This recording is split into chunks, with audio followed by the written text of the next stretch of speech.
পিছনে যে ধান চাষটা দেখছেন আর ওই দিকে খেয়াল করে দেখুন আর একটা দেখতে পাচ্ছেন। তো একটা ডায়েরি নিয়ে এসেছি এখানে, এর কারণ আজকে আপনাদেরকে বলবো। দেখুন অনেক চাষি ভাই আমি যেভাবে বলি বা আমার চাষ পদ্ধতিটা যেটা তুলে ধরি চ্যানেলে, তো আপনারা তো অনেকে সেইভাবে চাষ করে থাকেন। তো কথা হচ্ছে আপনারা কখনো ভেবে দেখেছেন এইভাবে চাষ করতে গিয়ে কত খরচ হয়? আজকে ঠিক এই ডায়েরিতে একদম পাই টু পাই প্রথম থেকে শেষ পর্যন্ত তো ধান চাষের আমন ধানের ক্ষেত্রে কত খরচ হচ্ছে সেটা একদম পাই টু পাই তুলে ধরবো। প্রত্যেকটা সারের এক এক কেজি দাম হিসাবে মোট যেটা খরচ হবে তার দাম আজকে আপনাদের তুলে ধরবো। এরও একটা কারণ আছে। দেখুন আগের ভিডিওতে আপনারা হয়তো কমেন্ট বক্সে দেখবেন, সেখানে এক চাষি ভাই লিখেছেন যে আমি হয়তো কম পরিমাণে চাষ করি, আর সেখানে অনেক উপাদানের কথা বলি। এটা সত্যি কথা, আমি অনেক উপাদান কিন্তু ব্যবহার করি এবং খেয়াল করে দেখবেন সেটা পরিমাণে অল্প। আমি চেষ্টা করি ধান গাছে যেটা যেটা প্রয়োজন প্রত্যেকটা উপাদান গাছকে দিয়ে যাওয়ার। এরও কারণ আছে। দেখুন একদম গোড়া থেকে পাতা পর্যন্ত, তারপরে যখন শীষটা বার হবে, শীষটা বার হওয়ার পর ধানের দানা পর্যন্ত আমার কিন্তু খেয়াল থাকে। আমি চেষ্টা করি যেন কতটা বেটার ভাবে আমি ফসলটা ঘরে তুলতে পারি। তো আপনারা অবশ্যই খরচের হিসাবটা আজকে দেখে যাবেন। এক বস্তা ধানের দামে কি টোটাল 1 বিঘা জমি চাষ করা সম্ভব? মানে শুধু আমি সার ব্যবস্থার কথা আপনাদেরকে শোনাবো। মানে আমন ধানের ক্ষেত্রে 1 বিঘা জমিতে 1 বস্তা ধানের দামে চাষ কি তোলা সম্ভব, সেটা আজকে আপনাদের সঙ্গে আলোচনা করছি। আরো একটা কথা হচ্ছে, সেই চাষি ভাই লিখেছেন আমি কম পরিমাণে চাষ করি, উনি বেশি পরিমাণে করেন, উনি 30 বিঘা করেন।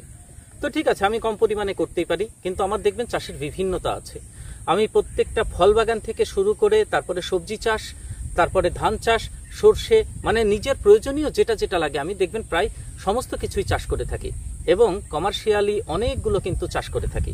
তার প্রত্যেকটা আপডেট এই ভিডিওতে কিন্তু তুলে ধরি। ওই চাষি ভাই আরো একটা কথা বলেছেন আমাকে যে আমি ইনকামের জন্য ভিডিওগুলো করি। দেখুন সবার আগে বলি, আমি যে ভিডিওটা করছি এটা কিন্তু আমার একটা মানে পেশা নয়, এটা নেশা।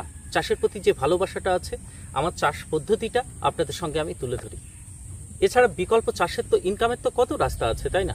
এবার সেই চাষ পদ্ধতি তুলে ধরার দরুন ইউটিউব যদি আমাকে পারিশ্রমিক দেয় তো সেটা আমার নিতে অসুবিধা কোথায়? আমি তো অস্বীকার করি না ইউটিউব থেকে আমাকে টাকা দেয়, তো সেটা আমার পারিশ্রমিক হিসাবে দেয়, আমি সেইভাবেই নেই। আমি যখন স্কুলে যাই ছাত্রদের পড়াই তখন আমাকে সরকার যেটা পারিশ্রমিক দেয় আমি সেটা তো সাদরে গ্রহণ করি। এই যে চাষ করছি এখান থেকে এদেরকে এই যে ফসল ফলাবো, ভালোবেসে যে ফসলটা ফলাবো তার থেকেও তো ফিডব্যাক পাবো, তা সেটা আমার নিতে মানে অসুবিধাটা কোথায়?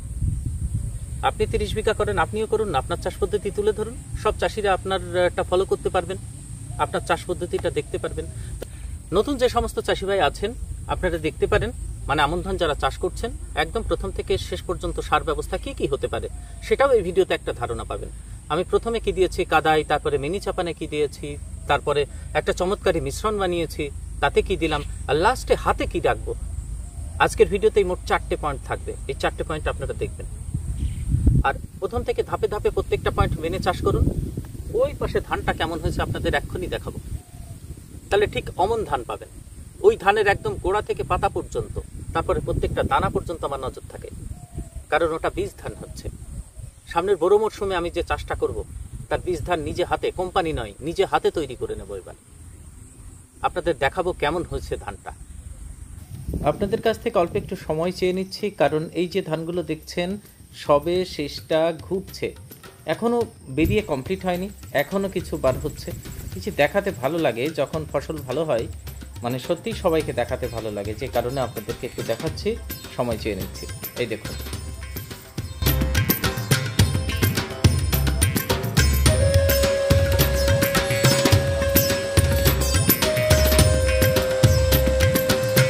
প্রত্যেকটা এখানে ফ্ল্যাগ পাতাগুলো দেখুন, একটা পাতাতেও কিন্তু কোনো স্পট নেই, ধানের দানাতেও কিন্তু কোনো স্পট রাখবো না। ধানের একদম গোড়া থেকে মাথা পর্যন্ত, গাছগুলোকে নিরোগ রাখাই থাকে আমার টার্গেট। আর প্রত্যেকটা দানার দিকেও কিন্তু আমি নজর রাখি। যত কম পরিমাণে এই বর্ষাকালীন ধানে কালোমাছি হবে ততই কিন্তু সেই বীজ তত উন্নত মানের হবে। তো সেদিকে আমাদের কিন্তু নজর রাখতেই হয়। দেখতে পাচ্ছেন একদম চকচকে ধান। তো আপনারা দেখছেন চাষি ভাই গ্রিন ওয়েভে ফার্মার্স ক্রিয়েশন চ্যানেল, আপনাদের সঙ্গে রয়েছি আমি সুশোভন। যে সমস্ত চাষি ভাই প্রথম চ্যানেলে আসলেন চ্যানেলটিকে সাবস্ক্রাইব করতে পারেন আর বেল আইকনটি প্রেস করে রাখতে পারেন। আমার অভিজ্ঞতার কথা আপনাদের কাছে তুলে ধরবো, আপনারা চাইলে কিছু নিতেও পারেন, আপনার অভিজ্ঞতার সঙ্গে মেলাতেও পারেন, নাও পারেন, সেটা আপনার ব্যাপার। তো আসুন, প্রথম আমি কাদাতে যেটা ব্যবহার করেছিলাম সেটা হচ্ছে, ভিডিও কোনো একদম ডাইরেক্ট করব, কোনো এডিট করব না। প্রথম মাটি তৈরিতে আমি এসএসপি ব্যবহার করেছিলাম, সেটা 20 কেজি। আপনারা 20 থেকে 25 কেজির মাঝে রাখবেন। 20 কেজি, কিলো হচ্ছে 11 টাকা। কাদার কথা বলছি, 11 টাকা কিলো, 20 কেজি 220 টাকা দাম হলো। কাদাতে ইউরিয়া দিয়েছিলাম, সেটা ছিল 10 কেজি বিঘাতে। 33 শতকের বিঘার হিসাব দিচ্ছি, 10 কিলো 8 টাকা কিলো, সেখানে আমার দাঁড়িয়েছিল 80 টাকা। তাহলে সেখানে মোট 220 আর ওইদিক 80 টাকা হলো কত? 300 টাকা। এখানে হিসাব করে নিয়ে এসেছি, আপনাদেরকে সেটা দেখাবো আমি। এই যে হিসাবটা, প্রথম পার্টটা গেল। এইখানে একটা কথা আপনাদেরকে বলেছিলাম, স্টার মেরে রেখেছি আমি, যে বাড়িতে যদি আপনার গুঁড়ো করা কোনো খোল থাকে, সর্ষের খোল, তাহলে আপনি বিঘাতে 7 থেকে 8 কিলো আপনি দিতে পারেন, নাও দিতে পারেন। খোল দিলে একটু ভালো কাজ তো অবশ্যই হবে, খোলের কাজ তো আছেই, আপনারা জানেন, চাষ করেন সবাই জানেন সেটা। তো প্রথম আমার কাদাতে লাগলো কত? 300 টাকা। এইবার ঘাস মারা ওষুধ দিলাম 5 দিনের মাথায়। জমিতে কি দিলাম? ঘাস মারা ওষুধ। ঠিক 5 দিনের মাথায় যখন ঘাস মারা ওষুধটা দিলাম, তখন 5 কিলো ইউরিয়া নিয়েছিলাম। তাহলে ওটাও তো আমার সার হিসাবে কাজে লাগছে। তো 5 আটা 40 টাকা, ওখানে আমার 40 টাকা খরচ হয়েছিল ঘাস মারা ওষুধ 5 দিনের মাথায়। এইবার চলে আসি, আপনাদের ভিডিও দিয়েছিলাম প্রথম চাপান সার। প্রথম যে চাপান সারটা দিয়েছিলাম, মানে যেটাকে আমরা মিনি চাপান বলবো, সেই মিনি চাপানের ধারণা দেখবেন আজ থেকে 4 বছর আগে, 3 বছর আগে ভিডিও আপনাদের করে দিয়েছিলাম প্রথম। তো সেই মিনি চাপানের ধারণা নিয়ে কিন্তু আগে প্রথমে ডাইরেক্ট 21 দিন 25 দিনের মাথায় চাপান দিত, কিন্তু আমি ভেঙে দিয়েছিলাম সেটা আপনার 14 থেকে 15 দিনের মাথায়। আর একটা সেটা মানে শেষ চাপানটা নিয়ে গিয়েছিলাম 30 থেকে 35 দিনের মাথায়। তো সেই মিনি চাপানে আপনারা মানে 12 থেকে 15 দিনের মাথায় খেয়াল করে দেখবেন আমি ইউরিয়া ব্যবহার করেছিলাম 10 কেজি বিঘাতে। কত? 10 কেজি। তাহলে 10 কেজিতে আপনার 8 টাকা করে 80 টাকা ধরুন, লাস্টে আরও অন্যান্য খরচে এক্সট্রা কিছু ধরে দেব। তাহলে 8 টাকা করে ধরুন, 80 টাকা হচ্ছে ইউরিয়া। তারপরে পটাশ সেখানে ব্যবহার করা হয়েছে 8 কেজি। প্রথম চাপানে 8 কেজি বিঘা প্রতি পটাশ কিন্তু ব্যবহার করা হয়েছে। তাহলে 8 কেজি পটাশের দাম 37 টাকা করে কিলো। 37 টাকা কিলো, 8 কিলোর দাম হচ্ছে 296 টাকা। এবার চলে আসুন জিঙ্ক। প্রথম চাপানের জিঙ্ক তো দিতেই হবে, মাস্ট। এবার জিঙ্ক আমরা 3 কেজি 21% দিয়েছিলাম, 100 টাকা কিলো, 300 টাকা পড়ে। এখানে আপনার খরচ একটু কমাতে পারেন যদি 33% ব্যবহার করেন, তাহলে 2 কিলোতে হয়ে যায়। সেক্ষেত্রে আপনার 240-250 টাকার ভিতরে থাকে। তো যাই হোক, আমি 21%ই ধরলাম, 300 টাকা খরচ। 3 কেজি চলছে কিন্তু প্রথম চাপান কাদাতে। তারপরে সালফার 1 কেজি, এটা 110 টাকা কিলো। 100 টাকাও কিলো কোথাও কোথাও পেয়ে যাবেন। আমি ভালো কোম্পানিরটাই ধরলাম, 110 টাকা কিলো, সেখানে 110 টাকা 1 কেজি। আর একটা হচ্ছে ম্যাগনেসিয়াম 1 কেজি 70 টাকা। তাহলে মোট হচ্ছে, খেয়াল করে দেখুন, ইউরিয়া 80 টাকা, পটাশ 296 টাকা, জিঙ্ক 300 টাকা, সালফার 110 টাকা, ম্যাগনেসিয়াম 70 টাকা। মোট হলো প্রথম চাপানে 1 বিঘায় 33 শতকে 856 টাকা প্রথম কাদার সার হয়ে গেল। এবার চলে আসুন চমৎকারী মিশ্রণ, সেটা দিয়েছিলাম 25 দিনের মাথায়। একটু ব্যাকে গেলেই চ্যানেলে সেখানে দেখতে পাবেন। তো চমৎকারী মিশ্রণ এখানে এই কারণেই দিয়েছিলাম, আমার গাছ একটা অন্য ধরনের চেহারা নিয়ে কিন্তু বাড়তে থাকবে। নাজুবেদ কোম্পানি 97-76 যে বর্ষা মিনিকেট পিছনে দেখতে পাচ্ছেন, কদিন আগে দিয়েছি চমৎকারী মিশ্রণ, আর গাছের চমৎকার আমি কিন্তু দেখতে পাচ্ছি কালার, এবং ছোট থেকে কোচের মতো পাতা কিন্তু একটাও হেলেনি, উঠছে, এই দেখুন উঠছে উপরে।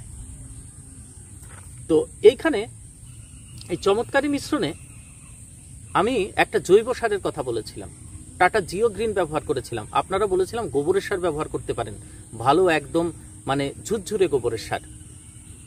কতটুকু? বিঘাতে আপনি 8 থেকে 10 কিলো, মানে 1 ধাম আপনি নিতে পারেন, জমিতে ছেটাতে তো হবে। তো এই গোবরের সারের আমি দামের কথা বলছি না। তাহলে চলে আসুন, এর ভিতরে যে আসল উপাদান ছিল সেটা all in wonder plus 1 KG 250 টাকা। এই যে আমি দামগুলো বলছি, আপনি মাথাতে নিয়ে নেবেন আমি কখন কি ব্যবহার করেছিলাম, সেটা আপনারাও ব্যবহার করতে পারেন। তো মানে পুরো ধানের সার ব্যবস্থাপনা কিন্তু এখানে আমি বলছি প্রথম থেকে শেষ পর্যন্ত। তাহলে 1 kilo all in wonder plus দাম হচ্ছে 250 টাকা। ইনজেক্ট ব্যবহার করেছিলাম, দেখেছিলেন, হিউমিক, ফালভিক আর পটাশিয়াম অক্সাইড। খেয়াল করেছেন কত উপাদান দিয়ে যাচ্ছি, লাস্টে দামটা আপনারা দেখবেন হিসাব করে কত হয়। 200 টাকা ইনজেক্ট, কত? 100 গ্রাম বলেছিলাম 1 বিঘাতে, 200 টাকা দাম। আর একটা হচ্ছে মাইক্রোরাইজা 750 গ্রাম বলেছিলাম বিঘাতে আপনাদেরকে দিতে, 135 টাকা। 750 গ্রামের দাম 135 টাকা, তাহলে কত হলো? অল ইন ওয়ানটা 250, 200 টাকা হিউমিক, মাইক্রোরাইজার 750, গ্রামের দাম 135, মোট হলো 585 টাকা। চমৎকারী মিশ্রণ হয়ে গেল। এইবার পড়ে থাকে 40 থেকে 45 দিন, ওখানে হাতে সার রাখতে হবে, আর একটা সার আপনাকে দিতেই হবে। সেখানে আপনার 5 কেজি ইউরিয়া হাতে রাখতে হবে, 540 টাকা। গাছের চেহারা বুঝে আপনার দিতে হতেও পারে, নাও পারে, কারণ আপনি যে 10 কেজি ভার্মি কম্পোস্ট দিয়েছেন, আমি টাটা জিও গ্রিন দিয়েছিলাম, 6 কেজি পটাশ আপনাকে দিতেই হবে। তো 6 কেজি পটাশের দাম কত হয়? আবার 37 টাকা করে ধরুন, 37 টাকা করে ধরলে সেখানে আপনার দাম পড়ে যাচ্ছে 222 টাকা। তাহলে মোট আপনার ইউরিয়ার দাম ধরে হলো 262 টাকা। এই হলো টোটাল সার ব্যবস্থাপনা, সম্পূর্ণ ধানের 33 শতকের প্রথম থেকে শেষ পর্যন্ত সার ব্যবস্থাপনা বললাম। আপনাদের লাস্টে এই যে পাতাটা আছে না, আমি ছবি করে দেব, আমার কথার সঙ্গে আপনারা মিলিয়ে নেবেন। আমি বাড়তি কিছু বললাম কি? বাড়তি কিছু বলিনি। এইবার টোটাল কত হচ্ছে আপনাদেরকে তুলে ধরি, সেটা দেখাই। টোটাল হবে মোটামুটি প্রথম 300 টাকা আপনাদেরকে বললাম, এই যে হিসাব করেছি 300, তারপরে ঘাস মারার জন্য 40, 856 টাকা ছিল প্রথম চাপান সারের জন্য, 585 টাকা ছিল চমৎকারী মিশ্রণের জন্য, আর 262 টাকা ছিল আপনার একদম লাস্ট স্টেজ বলেছিলাম যেটা হাতে রাখতে হবে, কিন্তু পটাশটা আপনাকে দিয়েই যেতে হবে। তাহলে 8 আর 6 14 কেজি বর্ষাকালের ধানের জন্য পটাশ আপনারা খাওয়াবেন না, কিন্তু ওই দানাতে আপনার কিন্তু ফাঁকি মেরে দেবে, আপনার দানা ভালো পুষ্ট হবে না, আর গাছ কিন্তু পড়ে যেতে পারে। সেক্ষেত্রে আপনার ফলন কিন্তু অনেক রকমের অনেকটা ব্যাঘাত ঘটতে পারে। এই জন্য পটাশ কিন্তু বর্ষাকালীন ধানে আপনাকে মিনিমাম 14 থেকে 15 কেজি কিন্তু বিঘাপতি খাওয়াতেই হবে। এই পটাশটাই কিন্তু দামটা বেশি পড়ে যায়। তো এখানে মোট হলো আপনার 2043 টাকা। এক বস্তা যে ওই পাশে যে ধানটা হচ্ছে, যে পানের 50-27, যেটা বাঁশকাঠির মতো এরকম লম্বা, ওই ধানের বস্তার দাম কত? 60 কেজির বস্তা 2100 টাকা বর্তমান দাম। আর আমার খরচ হলো কত? 2043 টাকা। এক বস্তা ধানের দামে প্রথম থেকে শেষ পর্যন্ত বর্ষাকালীন 1 বিঘা ধানের খরচ। তো এই খরচটুকু আপনারা যাই বলুন আমি কিন্তু করি। এক বস্তা ধান আমি দিতে পারবো না, এক বস্তা ধানের খরচ আমি ধানে কিন্তু সারের জন্য দেবই। এর বাদ বাকি খরচ এবার আপনারা অ্যাড করে নিন, তাহলেই বুঝতে পারবেন ধানে টোটাল কত খরচ হচ্ছে আর আপনার লাভ কত হচ্ছে। আপনি যত এখানে মনে রাখবেন, যত কার্পিণ্য করবেন, উপাদান থেকে যত আস্তে আস্তে এক একটা করে উপাদান সরিয়ে নেবেন, ফলন কিন্তু তত ব্যাঘাত ঘটবে। আর যখনই ফলন কমে আসবে তখন কিন্তু আপনার লাভের পরিমাণটাও কমে যাবে। তো এই ছিল সম্পূর্ণ ভিডিও চাষি ভাই। আবার বলছি, আপনারা ফলো করতেও পারেন, আমার চাষ পদ্ধতিটা, নাও করতে পারেন, আপনার ব্যক্তিগত মতামত। থাকবেন সবাই। সম্পূর্ণ ভিডিওটা দেখলেন, অসংখ্য ধন্যবাদ। পরের ভিডিওতে আবার আপনাদের সঙ্গে খুব তাড়াতাড়ি দেখা হবে। লাস্টে বলি, ভালো লাগলে চাষি ভাইদের কাছে শেয়ার করতে পারেন, চ্যানেলটিকে সাবস্ক্রাইব করে বেল আইকনটি প্রেস করে রাখতে পারেন যাদের প্রয়োজন লাগবে।